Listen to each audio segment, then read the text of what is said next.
etc. E isto mostra que é ainda mais premente que a região, dado que ainda vai ficar com mais poder em relação a este tema, faça e tenha realmente uma estratégia na área de sensibilização. Ou seja, estes gabinetes são importantes, são muito importantes, mas nós não queremos que as mulheres utilizem estes gabinetes. Por isso nós temos que ter uma estratégia mais de prevenção e mais de sensibilização. Vocês podem... Há estudos agora que se fizeram com jovens em que 7 em cada 10 jovens acha legítimo o controlo ou a perseguição na relação. E quase 60% admitiram já ter sido vítimas de comportamentos violentos. Ou seja, são números que, a meu ver, me assustam e que me escandalizam muito. Como é que a juventude, que olhamos já para... supostamente já somos de outra geração, de igualdade de género, de igualdade de oportunidades, e, no entanto, os jovens, mas tanto homens como mulheres, acham natural que o seu companheiro, o seu parceiro, controla todo mundo o seu telemóvel, tenha comportamentos violentos, ou seja, o que está aqui a falhar é a educação. É a educação. É a educação. Ou seja, estes gabinetes são ótimos e eu aplaudo, são importantes, mas nós não podemos deixar que as pessoas cheguem a estes gabinetes, não é? Muito bem. Deixa-me avançar então, por favor, e perguntar ao Carlos até que ponto é que achas, quer dizer, é um bocado nesta perspectiva, até que ponto é que e também indo buscar o tema anterior, até que ponto é que achas que os municípios têm capacidade para gerir bem este problema? Achas que temos essa capacidade neste momento já? Não, não acredito que haja essa capacidade. Aliás, até preocupa-me bastante. Enfim, os dados são os dados que temos, mas para além dos dados existe provavelmente muitas outras situações que, por vergonha, enfim, por ausência até de conhecimento, as pessoas recorram aos serviços para pedirem apoio. E de facto, quando falamos em violência doméstica, estamos a falar de violência maioritariamente, acredito, masculina sobre o feminino, mas o inverso também existe e, portanto, esses casos de vergonha também existem. É uma situação que se tem vindo a agudizar e o José Carlos colocou bem, enfim, logo na introdução do tema, esta catadupla de casos recentes. Sim, isto. Associa-se muito a situações de crise, associa-se muito a situações de dependências. Pois, e tu tocaste agora no ponto que eu gostava de te ouvir a falar acerca disto, até porque o tema seguinte também vamos falar um pouquinho. Achas até que ponto é que toda esta situação que se está agora a agudizar, que se vai agudizar cada vez mais, estas dificuldades socioeconómicas, não vão ser também um fósforo, ou melhor, lenha para esta fogueira que já está a arder? Acredito muito que acontecerá, infelizmente. E de facto a Ana colocou a tónica na prevenção e é aí que se deve atuar, porque de facto a situação de crise, a situação de dependência, a situação de crise que leva a uma situação de dependências por norma, dependências que depois levam a atitudes mais agressivas, e a violência não tem que ser necessariamente física. A violência começa muitas vezes até por não ser física e depois chega a esse limite da agressão física. E de facto aquilo que podemos ter pela frente numa situação de crise é um aumento de casos de violência e de extrema violência até, porque de facto associa-se a dependências, associa-se aqui a situações de depressão e depois outras patologias que tudo isso enfim, implica. Não ajudam. Hélder, e deixo-te a mesma pergunta. Até qual é a tua perspectiva, ou melhor, a tua esperança para... Achas que tu que estás tão... como é que eu ia dizer isto de uma forma ligeira, mas estás tão cético em relação às autarquias e à capacidade que elas têm de resolver todos os problemas, até que ponto é que tu achas será capaz porque isto vai piorar, infelizmente, nós estamos aqui os 4 a perspectivar que isto infelizmente não vai melhorar tão cedo. O que é que as autarquias podem fazer e como é que vão conseguir fazer? Isso, se liga... Deixa-me só esclarecer. Eu sou a favor da municipalização e da descentralização. Agora, isto tem que ser feito de uma forma absolutamente ordenada e não desordenada. Descentralize-se, mas deem-se as competências necessárias acompanhadas pelos envelopes financeiros adequados e implementem-se os mecanismos de controle e transparência de forma a que não haja dúvidas sobre como é que as coisas funcionam. Relativamente a esta questão da violência doméstica, é uma questão super grave. Temos vindo, neste início de ano, parecia que os números estavam a descer, mas depois a realidade veio a inverter-se.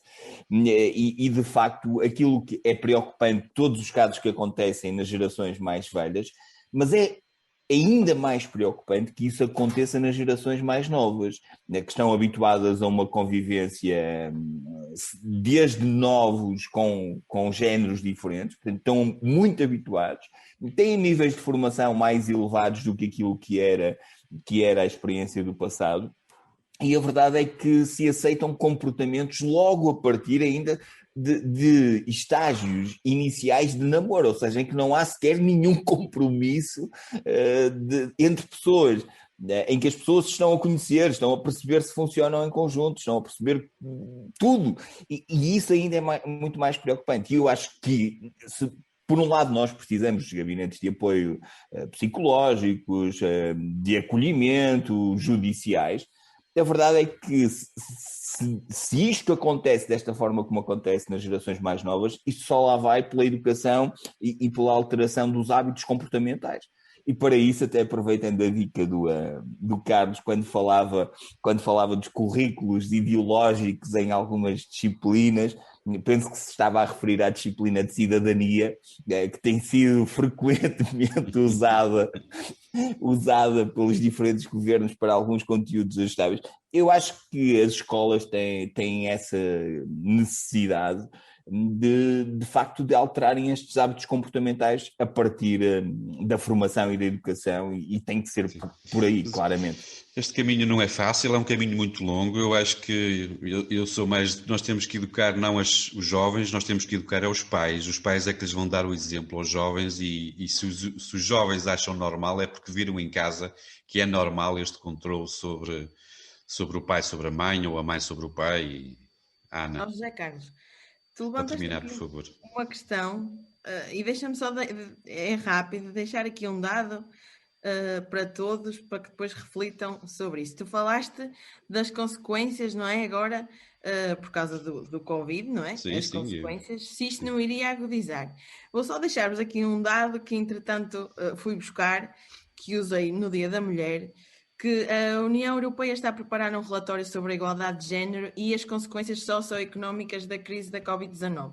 E um dos dados que eles já lançaram para a mesa é que dos 27 Estados-membros da União Europeia, em 21 países foram as mulheres que mais perderam empregos, sendo que Portugal foi o 5º país mais afetado, ou seja, foi o 5º país onde também as mulheres mais perderam empregos relativamente aos homens.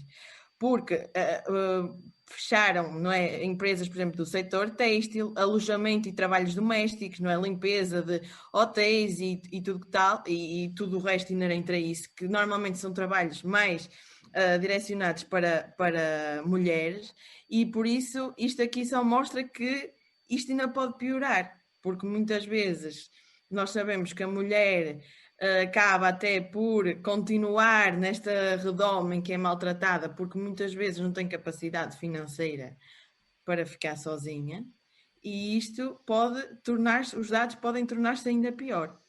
Pois, mas nós aqui, bem haja por esta tentativa, não sei como é que lhe hei de chamar, mas esta efetivação de abertura destes centros e deste dar de mãos por parte dos nossos municípios para tentar estarmos atentos então a esta problemática. Avançamos para o tema trazido pelo Carlos Nunes, que também não é mais ligeiro. Queres falar sobre o poder de compra da nossa gente, da nossa região. Os dados não são muito animadores a nível nacional, quando comparados com a Europa. São super desanimadores quando se compararmos a Zona Norte com o resto do país. Terríveis se compararmos a nossa região do Tâmega e Sousa com a região do Norte. E absolutamente dramáticos se analisarmos, por exemplo, Lousada em comparação com os restantes municípios. Diz-me, por favor, que tens aí uns números bons para animarmos um bocadinho a nossa conversa. José Carlos, infelizmente não. Enfim, neste Dia do Trabalhador, no dia em que gravamos este podcast, pensamos todos e temos a certeza que uma das fontes de rendimento, enfim, ou pelo menos a principal fonte de rendimento ainda continuará a ser o trabalho. E, portanto, o trabalho sendo uma fonte de rendimento, à partida será também uma das vias de inclusão social das pessoas. E, portanto, quando assim é, tudo bem. O problema é que nós, enfim, Portugal deixou-se ultrapassar na última década por países dos Balcãs, enfim, está numa posição cada vez pior. Como disseste bem, a comunidade de Tâmega e Sousa, ou a região de Tâmega e Sousa, no espectro da região norte, enfim, é a penúltima em termos de poder de compra na região norte. Só o Alto Tâmega que se apresenta pior do que a região do Tâmega e Sousa. E depois, entre municípios da comunidade de Tâmega e Sousa, Lousada efetivamente estará a meio da tabela, é o pior da região do Val de Sousa, mas está a meio da tabela porque, enfim, temos municípios como Castelo de Paiva, Rezende, Baião, Sinfãs e Celurico de Basto, que se apresentam ainda pior do que Lousada. E, de facto, isto diz muito daquilo que é a realidade, enfim, da nossa região do Tâmega e Sousa, mas também da realidade dos municípios que compõem a mesma região. Quando, na verdade, nós temos fileiras, enfim, fileiras de produção, vá lá, que se caracterizam muito pela agricultura, pela indústria transformadora, mas com salários ainda, enfim, precários. Quando temos também ainda, eventualmente, a construção civil com um peso também grande em alguns municípios do Tâmega e Sousa, e onde não temos, de facto, indústria de ponta, ou onde não temos serviços de ponta que remunerem bem os seus trabalhadores. E isto acarreta aqui, de facto, este problema que é grande parte, e segundo um estudo recente até apresentado pela Fundação Francisco Manuel dos Santos, intitulado Pobreza em Portugal, Trajetos e Cotidianos, que nos diz que 1/5 da população portuguesa, enfim, é pobre. O problema maior é que neste mesmo estudo diz que metade deste 1/5 é população trabalhadora, que de facto tem um emprego e até um emprego sem termo, e que neste 1/5 se incluem então os reformados, no fundo os pensionistas, não é? Se incluem os precários e estes, enfim, desempregados e trabalhadores sem termo. Isto é de veras preocupante porque, de facto, não tem havido aqui uma capacidade de cruzar aqui duas dimensões que me parecem importantes para alterar este paradigma. Desde logo, investir no capital humano, como eu tenho vindo a referir também, ou seja, a educação é uma das vias para, de facto, qualificarmos a população. Ao qualificarmos a população, criarmos aqui medidas de retenção dessa população, atraindo, de facto, investimentos, enfim, que possam, de facto, remunerar de uma melhor forma os seus trabalhadores. Porque enquanto continuarmos a apostar, enfim, numa indústria que também é necessária neste contexto, mas enquanto continuarmos a apostar numa indústria que, de facto, remunera precariamente os seus trabalhadores, o índice de poder de compra não se altera, inevitavelmente. Ou atrairmos, temos aqui duas vias, dois caminhos, que é investir no capital humano, nas qualificações, e por outro lado atrair investimentos que de facto possam potenciar esse poder de compra na população da nossa região. Muito bem. E ontem já era tarde. Hélder, eu nem sei por onde começar, mas Quer dizer, nós estamos aqui com a perspectiva das coisas realmente e temos vindo a falar sempre